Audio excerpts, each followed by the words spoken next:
Good morning, students. Today we are going to start chapter 4 of book 1, that is the market as a social institution. Clear? So, what we are going to study in this chapter, we are going to study about market. That market is a place of interaction between the buyers and sellers, producers and consumers in respect to goods and services. Clear? In this chapter, we will study about the market. Clear? So, sociology is related with economy, but in this chapter we will not study market as a economic perspective. We will study market here as a sociological perspective. So we see market here as a sociological perspective, not from the economic perspective. Clear? So in this chapter we will study about all the things of market, its social aspects, economic aspect, each and everything according to sociology. Social aspects we will study. So let's start. I am starting the reading of this chapter. We usually think of markets as places where things are bought and sold in this common everyday usage. The word market may refer to particular markets that we may know of, such as the market next to the railway station, the fruit market, or the wholesale market. Sometimes we refer not to the physical place but to the gathering of people, buyers and sellers, who constitute the market. Thus, for example, a weekly vegetable market may be found in different places on different days of the week in neighboring villages or urban neighborhoods.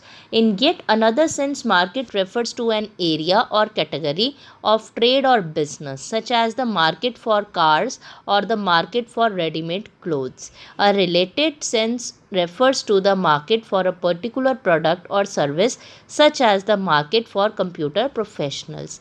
ठीक है बेटा, market क्या, जहाँ पर बहुत सारी shops होती हैं, जहाँ पर इंटरेक्शन होता है बायर और सेलर्स के बीच में, प्रोड्यूसर्स और कंज्यूमर्स के बीच में इंटरेक्शन हो रहा है गुड्स और सर्विसेज को लेकर, उसे हम क्या बोलते हैं? मार्केट. ठीक है. फॉर एग्ज़ाम्पल किसी ने कहीं पर टी की शॉप ओपन की है, तो वहाँ पर और भी 2-3 लोगों ने टी शॉप ओपन कर दी है. ठीक है. ऐसे ही कपड़े की दुकान किसी ने खोली, और भी 2-3 लोगों ने कंपटीशन में आकर वहाँ पे कपड़े की दुकान लगा ली. फिर ऐसे शूज़ की होगी. तो जहाँ पर ये सारी दुकानें, जहाँ पर बायर्स और सेलर्स का इंटरेक्शन हो रहा है, प्रोड्यूसर्स और कंज्यूमर्स का हो रहा है गुड्स और सर्विसेज को लेकर, उस प्लेस को हम क्या बोल देते हैं? मार्केट. क्लियर? तो मार्केट का जो मेन सोशल एस्पेक्ट है वो क्या है? Interchange and interaction among people. So market is a place where there is exchange of information and building of relationship. तो मार्केट वो जगह है जहाँ पर इंफॉर्मेशन भी एक्सचेंज हो रही है और रिलेशनशिप्स जो है वो भी बिल्ड हो रही हैं, वो भी ज़्यादा आगे बढ़ रही हैं. Clear? So what all these meanings have in common is that they refer to a specific market whose meaning is readily understandable from the context. But what does it mean to speak of the market in a general way without referring to any particular place, gathering of people or field of commercial activity?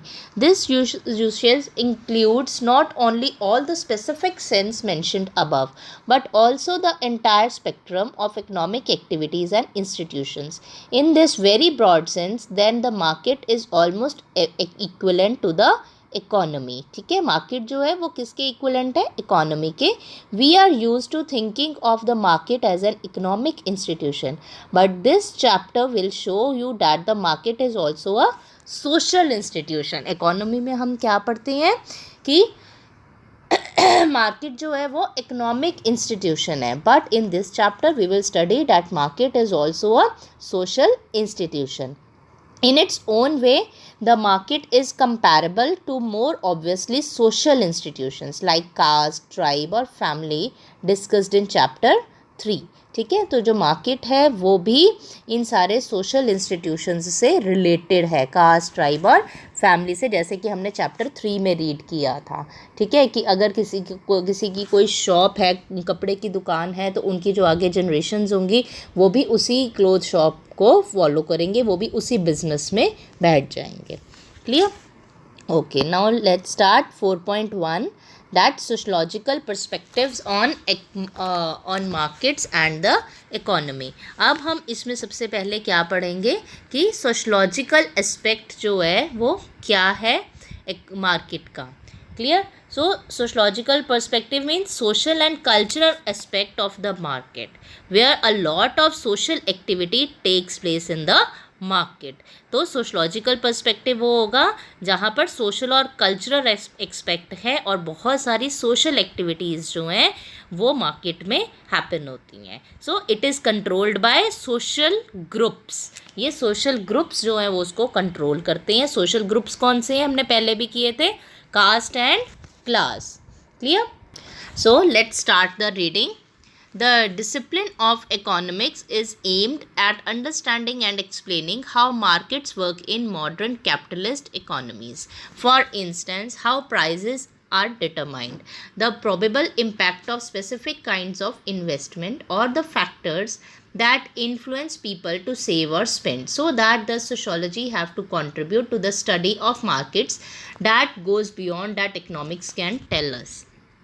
To answer this question, we need to go back briefly to 18th century England and the beginnings of modern economics, which at that time was called political economy. The most famous of the early political economists was Adam Smith, who in his book The Wealth of Nations, देखो ये ध्यान से देखना, इनकी ये main हमने इस chapter में थ्योरी करनी है एडम स्मिथ की, जिन्होंने की बुक लिखी है। बुक कौन सी? The wealth of nations, attempted to understand the market economy that was just emerging at that time. Smith argued that the market economy is made up of series of individual exchanges of transactions which automatically create a functioning and ordered system.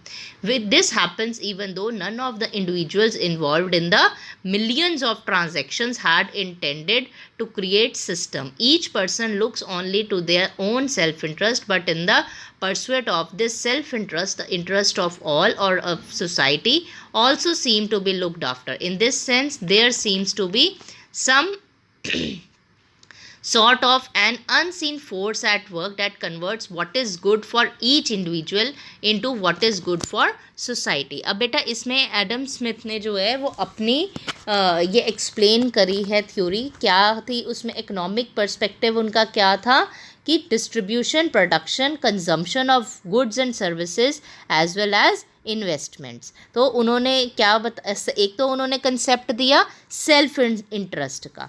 ठीक है, तो self interest का concept का मतलब क्या है? Where every individual is interested works for his own self interest, कि जहाँ पर हर इंडिविजुअल काम करता है अपने सेल्फ इंटरेस्ट के लिए, सिर्फ अपने प्रॉफिट के लिए।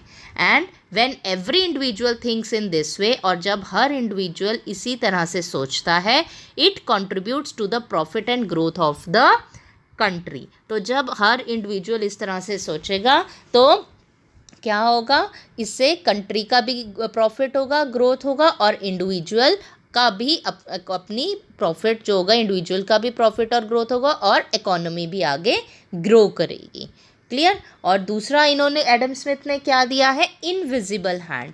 Invisible hand means the government hand is less, we have more hand, मतलब कि रोल ओवर द इकोनॉमी, कि गवर्नमेंट का हाथ जो है वो उसमें कम होगा और इंडिविजुअल का हाथ ज़्यादा होगा। Clear? Individuals decide the supply and demand. जो इंडिविजुअल्स होंगे वो डिमांड और सप्लाई को एक्सप्लेन करेंगे, वो उसके बारे में बताएंगे। क्लियर? तो इसमें देखो यहाँ पर नीचे यहाँ पर ये मेन इन्होंने बता रखा है किसके बारे में? लेज़र्स फेयर के बारे में। ठीक है, ये देखो ये वाला पॉइंट जो है लेज़र्स फेयर। क्लियर? तो इसमें पहले हम इसको पहले डिस्कस करेंगे लेज़र्स फेयर को। ठीक है, तो इसके बारे में एक्सप्लेन किया हुआ है। क्या बताया? The economic philosophy was also given the name laissez faire. Clear? Just wait, हाँ जी, yes, so this economic philosophy was also given the name laissez-faire, a French phrase that means leave alone or let it be.